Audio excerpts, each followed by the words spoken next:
दोस्तों लगता है अब पीओके के लोग खुद भारत में विलय चाहते हैं और पाकिस्तान से आज़ादी चाहते हैं।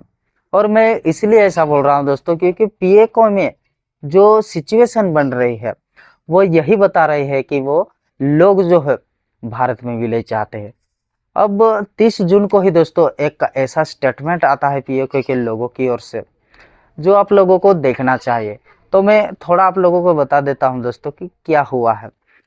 दोस्तों पीओके के जो नेता है, जॉइंट अवामी एक्शन लीग के प्रमुख नेता सरदार ओमान खान, उन्होंने कहा है कि पाकिस्तानियों हमें आप लोगों के राशन की ज़रूरत नहीं है, बल्कि आप लोगों को पीओके की ज़रूरत है।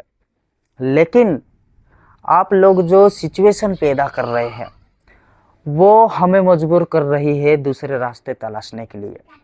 सबसे पहले आप ये वीडियो देख लीजिए, उसके बाद मैं आप लोगों को बताता हूं और एनालिसिस करके दिखाता हूं कि सारा माजरा क्या है।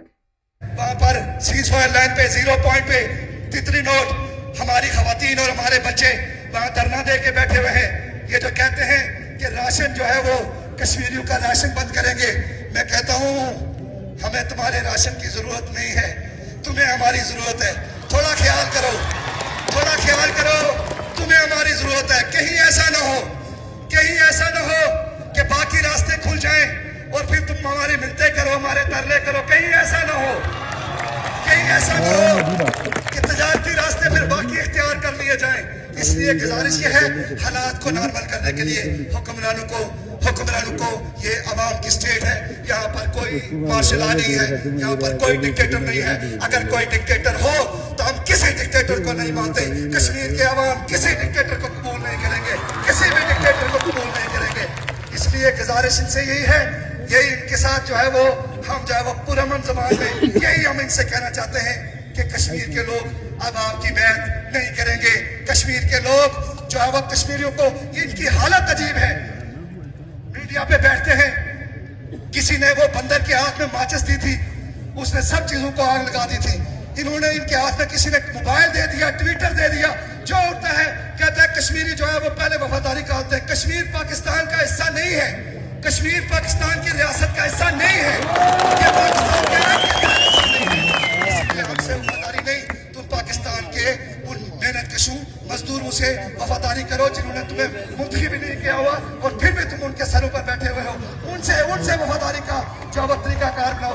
वहाँ लोगों को रोजगार दो, लोगों को इंसाफ दो, लोगों को तालीम दो, लोगों को वहां पर जिंदगी दो, एक जो है वो बाइज्जत जिंदगी वहां पर कोशिश करके लोगों को दो। देखा दोस्तों, ये वीडियो जो आपने देखी है, ये सरदार ओमान खान अपने प्रदर्शनकारी भाइयों को संबंधित करते हुए ये बता रहे हैं और पाकिस्तानी सेना और पाकिस्तान को ये चैलेंज भी दे रहे हैं कि आप लोग सुधर जाओ, ऐसी सिचुएशन मत पैदा करो हमारे लिए। अगर आप लोगों का यही दमनकारी या नीतियां जारी रही तो फिर हमें मजबूर होना पड़ेगा दूसरे रास्तों को खोजने के लिए। और मैंने आप लोगों को बताया दोस्तों कि इनका इशारा भारत की ओर है। और अब ये क्यों हो रहा है, मैं आपको थोड़ा बैक में ले जाता हूं, इसका थोड़ा बैकग्राउंड समझाता हूं। दोस्तों ये पीओके के लोग प्रोटेस्ट कर रहे थे 9 जून को इन लोगों ने स्टार्ट किया प्रोटेस्ट। इनकी छोटी सी मांग थी दोस्तों, इनका कोई बड़ी मांग नहीं थी, सिर्फ एक छोटी सी मांग थी। और वो मांग थी दोस्तों सस्ता आटा। पाकिस्तान में जो आटा बहुत ज्यादा महंगा है, आसमान छू रहे आटे के दाम, वो आटा सस्ता मिल जाए, ये पहली इनकी मांग थी। और दूसरी मांग इनकी ये थी कि पाकिस्तान जो लाइट जलाता है पूरे पाकिस्तान में, वो बिजली दोस्तों बनती है पीओके के एरिया से, पीओके की नदियों से। लेकिन इसके ऊपर इन लोगों की मांग ये थी दोस्तों कि पीओके के लोग चाहते हैं कि उन्हें सस्ती बिजली मिले। इनका कहना है कि पीओके के एरिया में ये जो बिजली है बहुत ज़्यादा महंगी मिलती है, लेकिन पाकिस्तान के बाकी एरिया जैसे पंजाब, कराची या दूसरे जो भी एरिया है, इन्हें बहुत ही सस्ती मिलती है। इनका कहना है कि एरिया हमारा, नदियाँ हमारे, रिसोर्सेज हमारे, तो फिर हमें इतनी महंगी क्यों, और बाकी पाकिस्तान के एरिया को सस्ती क्यों। तो इनकी दो ही एक छोटी सी मांग थी। तो इन्होंने क्या किया दोस्तों, इन मांगों को, इन प्रोटेस्ट को दबाने के लिए गवर्नमेंट ऑफ पाकिस्तान की ओर से सेना उतारी जाती है। और सेना क्या करती है दोस्तों, इन प्रदर्शनकारियों के ऊपर सीधे गोलीबारी करती है और इन गोलीबारी में इन प्रदर्शनकारियों की मौत हो जाती है। साथ ही जॉइंट अवामी एक्शन कमेटी का जो प्रमुख नेता था उसका भी मौत हो जाती है। तो दोस्तों ये लोग डरे नहीं इन गोलीबारियों से और दमनकारी नीतियों से, ये लोग डटे रहे और प्रदर्शन आगे बढ़ाते रहे। तो पाकिस्तानी सेना ने और पाकिस्तान की गवर्नमेंट ने सोचा कि यार इन लोगों को किस तरह से दबाया जाए, किस तरह से प्रदर्शन जो कर रहे हैं उस प्रोटेस्ट को खत्म किया जाए। तो पाकिस्तान की ओर से एक प्लानिंग की गई है कि क्यों ना हम पीओके के खाना पीना, दाना पानी बंद कर देते हैं, मेडिसिन बंद कर देते हैं। और पाकिस्तान ने दाना पानी, मेडिसिन, खाना पीना सब बंद कर दिया। जो ट्रांसपोर्टेशन पीओके जाते थे ये सारी चीजें लेकर, उन सभी को ब्लॉक कर दिया, ब्लॉकेड लगा दिया। तो दोस्तों ये जो अभी मैंने आप लोगों को वीडियो दिखाया ये उसी चीज को लेकर था। और साथ ही ये भी दोस्तों कि इन्होंने इसीलिए कहा कि आप ऐसी सिचुएशन मत बनाओ, हमें मजबूर होना पड़े दूसरे रास्ते तलाशने के लिए। क्योंकि दोस्तों पीओके में सारा दाना पानी बंद है, मेडिसिन बंद है। तो जो बच्चे हैं, छोटे छोटे बच्चे दूध के लिए तरसते हैं, उन्हें दूध नहीं मिलता, भूखे लोगों को खाना नहीं मिलता। साथ ही दोस्तों और एक चीज है जो पाकिस्तान के रक्षा मंत्री ख्वाजा आसिफ है, उन्होंने कहा कि यार ये जो प्रोटेस्ट कर रहे हैं ना, ये लोग तो जम्मू कश्मीर के है ही नहीं। मैं नहीं मानता इन लोगों को कि ये पीओके के लोग हैं। तो ये प्रदर्शनकारी और ज्यादा भड़क गए और कहने लगे कि यार हम किस तरह से नहीं है, हम पीओके के लोग हैं ना, फिर आप लोग ऐसा क्यों कर रहे हैं। तो इसलिए दोस्तों इस सरदार अमान खान ने दूसरे स्टेटमेंट में कहा कि आप लोग हमारे पैर पड़ोगे, मिन्नत तो करोगे कि आप ऐसा मत करो, भारत में विलय मत करो, तब आपको पता चलेगा। और इसलिए संभल जाओ पाकिस्तानियों, संभल जाओ, आज भी मौका है, ऐसी सिचुएशन मत पैदा करो। ये कहना है सरदार अमान खान और पीओके वालों का। तो बात सीधी सी है दोस्तों कि इतने अत्याचार जो हो रहे हैं पीओके लोगों के ऊपर पाकिस्तान की ओर से, तो अब पीओके के लोग परेशान हो चुके हैं कि यार हमें क्या करना है, हमें अगर जिंदा रहना है, अपने फैमिली को बचाना है, उन्हें पेट भरना है, तो फिर हमें दूसरा रास्ता तलाशना होगा। और दूसरा रास्ता यही है कि भारत में हम मिल जाए, भारत का बॉर्डर खोल दे और भारत हमें खाना पीना प्रोवाइड करे, बीमार लोगों के लिए मेडिसिन प्रोवाइड करे। क्योंकि दोस्तों ये पीओके के लोग हमारे जम्मू कश्मीर को भी देखते हैं। जो जम्मू कश्मीर में डेवलपमेंट है, जो खुशहाली है, उसे देखकर कहीं ना कहीं पीओके के लोग दोस्तों बहुत ही ज्यादा अचंभित हो जाते हैं कि यार पाकिस्तान हमारे साथ क्या कर रहा है और भारत, एक तरफ भारत जम्मू कश्मीर में क्या कर रहा है। ये सारा डिफरेंस देखकर दोस्तों ये सारी चीजें हो रही है। लेकिन मैं आप लोगों को बताना चाहूंगा दोस्तों कि पाकिस्तान सिर्फ पीओके के लोगों के लिए ऐसा नहीं कर रहा है, बल्कि बलूचिस्तान के साथ भी यही करता है। अब आप शायद ये सोचो कि दोस्तों ये टॉपिक थोड़ा अलग है, फिर अब बलूचिस्तान में क्यों चले गए। तो मैं आपको थोड़ा कॉन्टेक्स्ट दिखाना चाहता हूं दोस्तों कि बलूचिस्तान में भी पाकिस्तान की ओर से यही किया जाता है और इसी तरह से अत्याचार होता है। बलूचिस्तानी लोगों का भी कहना है कि यार हमारे जो नेचुरल रिसोर्सेस है उनका हमें तो फायदा होता नहीं, लेकिन पाकिस्तान दूसरे एरिया में बहुत ज्यादा इन चीजों का फायदा होता है और वो चीजें सस्ती भी मिलती है।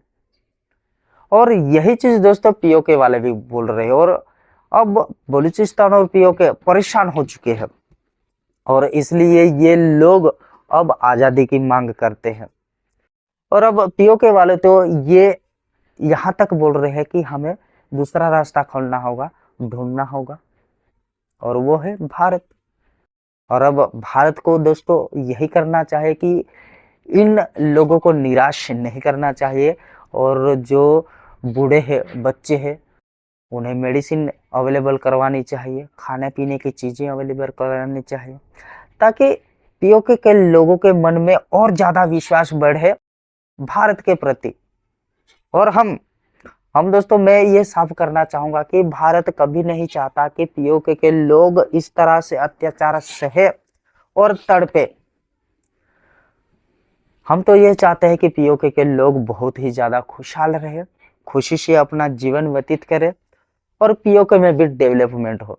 और ये सब तभी हो सकता है जब भारत पीओके को आज़ाद करवाए।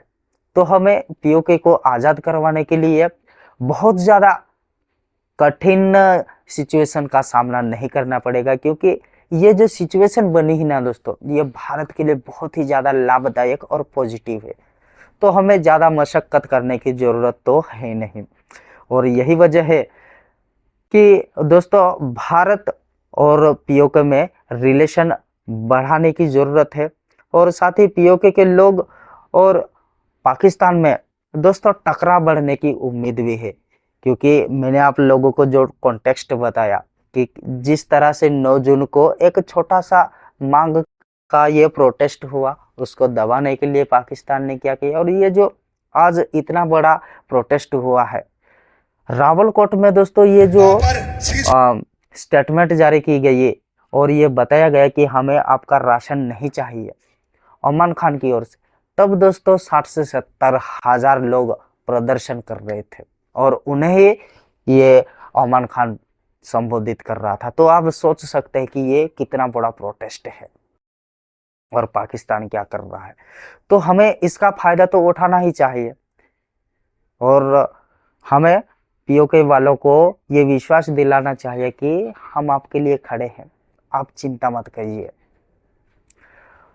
और इसी वजह से दोस्तों जो पाकिस्तानी गवर्नमेंट और पीओके के लोगों में टकराव बढ़ेगी, जो कि बढ़ भी रही है, लेकिन सीधा सा मतलब है कि हमें ये सब करना है। अब मेरा एक कंक्लूजन ये है दोस्तों कि पाकिस्तान की ओर से इसीलिए इन एरियाओं में इंटरनेट को काट दिया गया, मोबाइल टावरों को बंद कर दिया गया, क्योंकि पाकिस्तान नहीं चाहता है कि यह सारी चीज़ें और ये घटनाएं पूरी दुनिया को पता चले। और ये जो वीडियो भी मैंने आप लोगों को दिखाया ना दोस्तों, ये ना जाने इन लोगों ने किस तरह से शेयर किया होगा, सोशल मीडिया पर पोस्ट किया होगा, ये कोई नहीं जानता। ये सिर्फ और सिर्फ ये लोग जानते हैं, क्योंकि पीओके में इंटरनेट ब्लैकआउट है। तो आप समझ सकते हैं दोस्तों कि किस तरह से पीओके वालों के ऊपर अत्याचार हो रहा है, और पूरी दुनिया के सामने ये सारी चीजें ना आए, इसलिए पाकिस्तान क्या कर रहा है। और मुझे तो लगता है दोस्तों कि कहीं पाकिस्तान इसीलिए तो अफगानिस्तान के ऊपर हमले नहीं करता है।